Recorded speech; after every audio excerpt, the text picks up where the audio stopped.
how can you disable night mode on your Star Workshop app? We go to figure out the solution and know how you can do that on your app.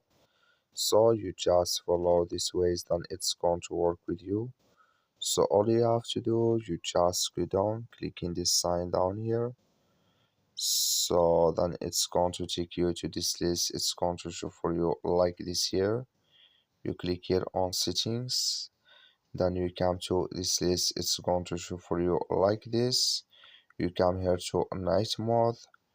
Just clicking this sign or this color. So like you see color it's gone. That's mean night mode disabled with us now. It's normal now like you say. So that's all you have to do to disable this sign here. I wish you a great. That's all. Thank you for watching. Don't forget to support us by liking and subscribe. Thank you for your watching.